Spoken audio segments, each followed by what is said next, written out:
pensar que este gabinete va a resolver esta crisis política. No nos engañemos. Este gabinete no va a resolver una crisis política porque esa crisis política que viene de larga data, además tiene causas y tiene responsables. Los responsables son aquellos que tienen angurria del poder, tanto de la derecha que quieren mantener sus privilegios, como de la izquierda que quieren que en pocos meses se realicen todos los cambios que en décadas no se han llevado a cabo, no se han llevado adelante. Y estamos conectados con nuestros dos invitados, como siempre exitosa, descentralizando la información desde Chiclayo, el norte del país. Angélica Musayón Chira, analista política. ¿Cómo está? Gracias por la espera, bienvenida, al igual que José Manuel Boggio, analista político de la selva peruana para todo el país desde Tumbes. ¿Cómo están? Ambos bienvenidos y gracias por aceptar la invitación. Y gracias por la espera también. Muy bien, por favor, comencemos con el norte del país, con Angélica Musayón. ¿Cuál cree usted que es el mensaje que intenta dar el presidente Pedro Castillo? Pone como premier al doctor Aníbal Torres Vázquez, juramenta su cuarto gabinete sin sombrero y esta vez tenemos una conferencia de prensa donde hay una participación de casi todo el gabinete. ¿Cuál es su opinión?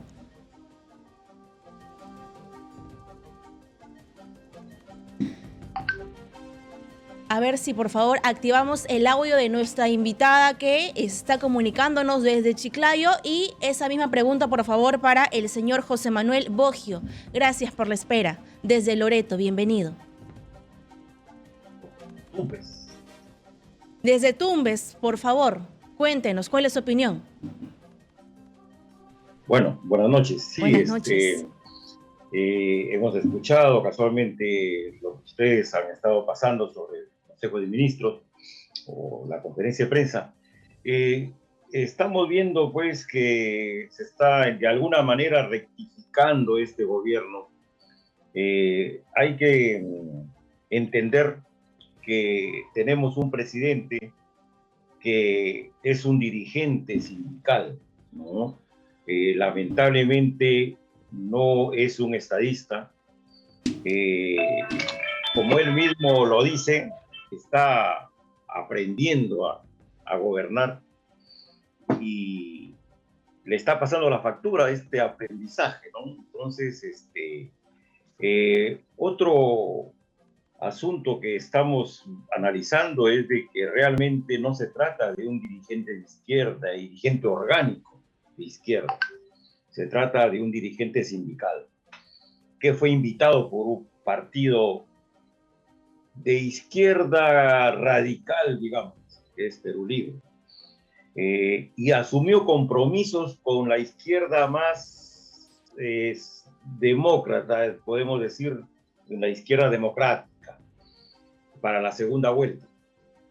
Pero esos compromisos aparentemente se han roto, ¿no? Ojalá que no sea así. Pero esperamos que con el liderazgo del premier, que es un excelente profesional, podamos lograr los cambios que se prometieron, porque las promesas deben cumplirse, ¿no? Esperamos que no sea otro llanta, ¿no? Con cambios radicales en su programa de gobierno. Y el programa de compromiso de la segunda vuelta, factible y necesario, pensamos de que debe de cumplirse. No sé si tengo más tiempo. Así es. Bueno, vamos a regresar con usted, pero antes vamos a darle también nuevamente la bienvenida a Angélica Musayón desde el norte del país, desde Chiclayo. Por favor, ¿cuál es su opinión frente a este nuevo gabinete ministerial? Recordando también que lamentablemente no tiene paridad, solamente 3 mujeres dentro de ese gabinete: Dina Boluarte, vicepresidenta, Betty Chávez, y la feminista que era directora de Flora Tristán, la señora Diana Mulaslovic. ¿Cuál es su opinión? Muy buenas noches, Katiuska. Buenas noches con toda tu teleaudiencia y saludo también a nuestro amigo analista Manuel Boggio que nos acompaña esta noche. En primer lugar, hay que ponernos en contexto. Estamos frente a una crisis política en nuestro país que data desde hace muchos años y que tuvo su más profunda expresión desde Alberto Fujimori con una dictadura, luego hemos tenido a Toledo, a Alan García, a Ollanta, gobiernos marcados por la corrupción. Hemos ensayado la renuncia de presidente con Kuczynski, que no dio ningún resultado. Luego hemos tenido a un presidente que fue vacado, Martín Vizcarra. Luego el Congreso designó otro presidente, Manuel Merino, que duró apenas algunos días, y a Francisco Sagasti, que lo tuvieron al vilo, amenazado constantemente por un cambio de la presidencia del Congreso de la República y por tanto la salida de la presidencia de la República. Hoy el pueblo decidió tener a un campesino, a un docente rural, a un maestro, a un luchador como presidente, porque ya no cree en nadie, y eso es lo que los políticos no se dan cuenta, que ya no sintonizan, no canalizan las demandas ciudadanas, y hay que ser ilusos, pensar que este gabinete va a resolver esta crisis política. No nos engañemos, este gabinete no va a resolver una crisis política, porque esa crisis política que viene de larga data, además tiene causas y tiene responsables. Los responsables son aquellos que tienen angurria del poder, tanto de la derecha, que quieren mantener sus privilegios, como de la izquierda, que quieren que en pocos meses se realicen todos los cambios que en décadas no se han llevado a cabo, no se han llevado adelante. Entonces, necesitamos abordar los dos factores que están marcando esta crisis política, que es la corrupción y el ataque político que genera ruido político, por lo tanto, inestabilidad política. Es importante que se generen los cambios, que el Perú sienta que se están atendiendo las demandas ciudadanas, y hoy precisamente el primer ministro acaba de hacer un anuncio inédito en los derechos de las mujeres, que va a revisar a cada uno de sus ministros los antecedentes de violencia que hayan podido tener contra la mujer en su trayectoria profesional. Eso ya es un avance, que esta crisis que está enfrentando hoy el presidente Castillo nos está dando ya un resultado, que nosotros necesitamos que se hagan más extensivos, que se tomen en serio las demandas ciudadanas y los compromisos políticos que asumió al inicio de su campaña. Es importante que la ciudadanía recobre la confianza en los políticos también. Así es. Señor José Manuel Boggio, por favor, desde Tumbes, ¿cuál es su opinión? Y justamente yo también quiero recoger lo que dijo el actual premier Aníbal Torres. Estoy solicitando a que cada uno de mis ministros me presente un antecedente sobre cualquier denuncia que ellos puedan tener, pero también dice cuando comienza la conferencia de prensa, no estoy buscando ningún tipo de confrontación. Y vamos a ir al Parlamento Nacional dentro de los 30 días, según la Carta Magna, a buscar el voto de confianza. ¿Cuál es su opinión frente a este cambio de actitud que tiene ahora el premier, pues Aníbal Torres? Y con una diferencia que hay que señalar, en la primera conferencia de prensa donde vemos a todos los ministros y cada uno da un balance de su gestión y los proyectos que tienen dentro de sus carteras. ¿Cuál es su opinión? Bueno, hay una buena rectificación con este cuarto gabinete, porque el tercero, lamentablemente, era, bueno, lo que sea menos un gabinete que pudiera cambiar la situación política en el país. Hay una rectificación del profesor Castillo, del presidente, nombrando a este gabinete, que todavía tiene algunos ministros que tienen antecedentes lamentables, ¿no? Pero bueno, hay que dar el beneficio de la duda, y con un primer ministro de la calidad del que tenemos, yo creo que las cosas se pueden componer. Esperamos pues que el Congreso les pueda dar la confianza, a pesar de que este Congreso se está pues también portando mal, digamos, en el sentido de que en el caso, por ejemplo, de la SUNEDO, se quiere dejar de lado la contrarreforma. Se quiere dejar de lado las reformas en educación. ¿Por qué? Porque lamentablemente el peruano, al votar, no vota conscientemente. Y aquí es donde ustedes, los medios de comunicación, tienen mucho que ver en educar a la población, en que no elijan congresistas lobistas, que solamente van al Congreso a hacer lobbies, y corruptos también, que atrasan pues las leyes, no se dedican a dar leyes a favor de la población, sino a favor de los intereses de las empresas a las cuales ellos sirven o a las cuales ellos los ayudaron a ser congresistas. En ese sentido es que esperamos y que este nuevo gabinete pueda lograr sacar del abismo en que se encuentra el país, abismo en el aspecto social, político, económico y ambiental, con los derrames, no solamente el derrame de Rexol, por si acaso, hay otro derrame también en la selva. Claro, en Loreto. Pero como no es la capital del país, no es primera plana. Pero bueno, esperamos, como dije, el beneficio de la duda y que cumpla, como mencioné, el presidente Castillo con sus compromisos asumidos en la segunda vuelta. Cambios que necesita el país. Por supuesto, los cambios no son inmediatos, pero deben de darse. Por ejemplo, en el aspecto económico, ya estamos viendo, parece que este ministro va a estar en piloto automático. Eso es lamentable, por sus expresiones de hace un momento. Sobre el FONAVI. Bueno, lo de FONAVI tiene cierta validez en el sentido de que realmente pues no hay los medios económicos para poder cumplir, ¿no? Eso sí es algo que tiene que verse, tiene que analizarse más seriamente, ¿no? Muy bien, gracias. Estamos conectados, repito nuevamente, para que la gente conozca que Exitosa descentraliza la información política desde Tumbes con José Manuel Boggio y desde Chiclayo, el norte del país, con Angélica Musayón. Por favor, sobre los ministros cuestionados, señora Musayón, hemos conocido a los minutos nada más de que juraron al cargo que el señor Hernán Condori, que reemplaza al exministro Hernando Ceballos, tiene algunas investigaciones, una de ellas por promocionar unas entre comillas, agüitas mágicas. Él hoy responde que este producto tiene patente, tiene permiso de DIGEMI, de DIGESA y de FDA. El otro ministro cuestionado es el señor Ángel Ildefonso Narro, que él dice que tiene 25 años como abogado, pero lamentablemente se conoció que asumió la defensa de un presunto violador de una menor.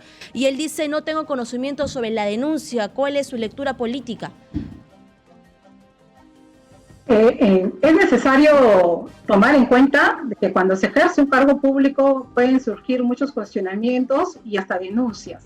Mientras estas investigaciones que están en curso no tengan una sentencia, nosotros tenemos que darles el beneficio de la duda, como decía mi colega Manuel Boggio. Tenemos que darles el beneficio. No vamos a encontrar personas pues inmaculadas, ángeles, que lleguen a los ministerios porque son trayectorias, son personas que tienen todo un quehacer profesional, tienen un quehacer político, en el caso del ministro que tenía un cargo político en Junín, y hay que avanzar, porque de lo contrario vamos a encontrarle a cada uno de los ministros o ministras que vayan asumiendo esta responsabilidad, les vamos a encontrar algún cuestionamiento,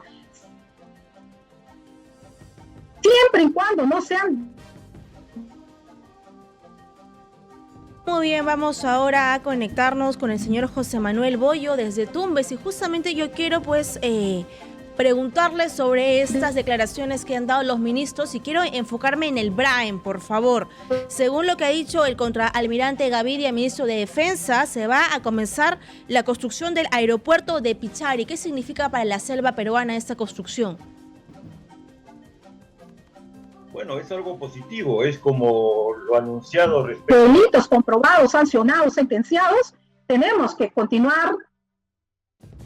Muy bien, parece que tenemos un problema con la comunicación, pero ya estamos conectados nuevamente con ambos. Por favor, señor José Manuel Boggio, justamente la pregunta que le hacía, enfocándome ya en las propuestas y en el balance que ha dado cada ministerio, y vemos un trabajo en conjunto, ¿no? Defensa, transportes y comunicaciones. Por favor, señor Boggio, cuénteme sobre el BRAEM, porque son 3 ministros los que han mencionado al BRAEM como su balance de cada una de sus carteras. Sí, es positivo lo de Pichari, Y también lo que se mencionó respecto a abrir las fronteras. Las fronteras acá en Tumbes, por ejemplo, está cerrada. Entre comillas, cerrada oficialmente, pero por todo lado entran los venezolanos y hay un intercambio y corrupción, casualmente. Corrupción para que pasen de un lado a otro. Y por eso es de que considero positivo que se abran con todas las garantías del caso, que se abra la frontera de una vez, porque ya la población, los comerciantes de Aguas Verdes están sufriendo demasiado ya tiempo en su economía. Entonces, esto es muy importante. Hay casos, como también mencioné anteriormente, de ministros que tienen algunos cuestionamientos y algún retroceso, por ejemplo, en el caso de transportes, ¿no? En el caso de Interior. 4 veces ratificado, Juan Francisco Silva. Así es, lamentablemente. Pero bueno, esperamos que en su conjunto este nuevo gabinete pueda retomar el camino de los cambios, el camino de su compromiso del presidente Castillo en segunda vuelta. Muy bien, muchas gracias. Por favor, señora Musayón, desde Chiclayo, vamos a hablar ahora con usted sobre la segunda reforma agraria, que ahora lo lidera Óscar Sea, que es un maestro del ala magisterial del partido político Perú Libre, y él ha dicho cosas importantes, como que van a buscar que los agroexportadores les enseñen a los productores pequeños a cómo vender y conocer el mercado, y lo que tanto requiere el agro, la tecnología y la industrialización de este sector tan importante. ¿Cuál es su lectura? En primer lugar, Lambayeque es una región eminentemente agrícola y también tiene experiencias de agroexportación exitosas en este momento. En ese sentido, necesitamos políticas públicas referidas al agro realistas. Los grandes empresarios no les van a enseñar a los pequeños productores de cómo organizarse, cómo asociarse. Es responsabilidad del Estado asumir esta tarea. Ellos vienen esperando hace tiempo. Lambayeque tiene el gran proyecto Olmos, que se sobreentendía y se esperaba que era para beneficiar a los pequeños y medianos agricultores. Sin embargo, esto fue todo lo contrario en la realidad. Ha beneficiado a los grandes empresarios, excluyéndolos totalmente y convirtiendo a los dueños de estos pequeños terrenos y parcelas en mano barata.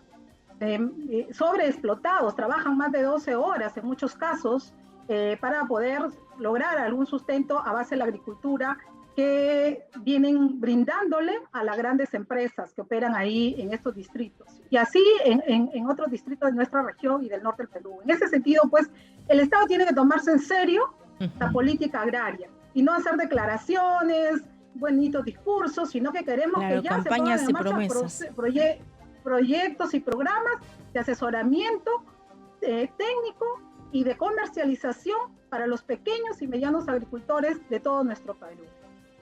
Así es, muy bien. Ahora, por favor, para cerrar, desde Tumbes, quiero que usted, señor José Manuel Boggio, nos haga un pequeño balance de cómo está la educación. Si Tumbes está listo para el retorno a clases presenciales para fines de marzo, 28 de marzo, frente a ese anuncio, ¿no?, de que se va a construir ya colegios en Pasco, Huancavelica y Cusco. Bueno, acá tenemos graves problemas en cuanto a la infraestructura educativa. Lamentablemente, el problema del agua con la pandemia, es necesario que los colegios, las instituciones educativas tengan agua en Tumbes. No hay agua. Los colegios no tienen, lamentablemente, en su gran mayoría, un sistema que permita, ya que el agua viene por media hora o un par de horas, juntar el agua en los colegios, tener su tanque elevado, su pozo y su tanque elevado. Muchos colegios no lo tienen. O no tienen, por ejemplo, una bombita que les permita lanzar el agua hacia el tanque. Entonces, eso es fundamental. Lo que sí quisiera hablar sobre el tema agrario, que acá en Tumbes lamentablemente hemos retrocedido en cuanto a la producción de arroz, un menos 9% en la producción avícola. Hemos retrocedido con esto de la pandemia y también por la contaminación de las aguas del río Puyango-Tumbes por parte de la minería en el Ecuador. Y acá, para la segunda reforma agraria, es necesario los proyectos en cuencas vecinas al río Tumbes. Hay proyectos muy buenos que no se están realizando, como es proyectos en Paicala, Angostura, Averías, en otros lugares colindantes a la cuenca. Son las cuencas vecinas, en quebradas, con agua limpia, porque tenemos que utilizar agua limpia y cristalina. Lamentablemente el río Tumbes no lo podemos utilizar en este momento, a pesar de que de este río, estamos consumiendo el agua potable. Muy bien, muchas gracias. Y aquí es donde Relaciones Exteriores debe de intervenir. Gracias. A usted, muchas gracias, José Manuel Boggio, analista político desde Tumbes, y muchas gracias, Angélica Musayón Chira, analista política desde Chiclayo. Muchas gracias a ambos por su tiempo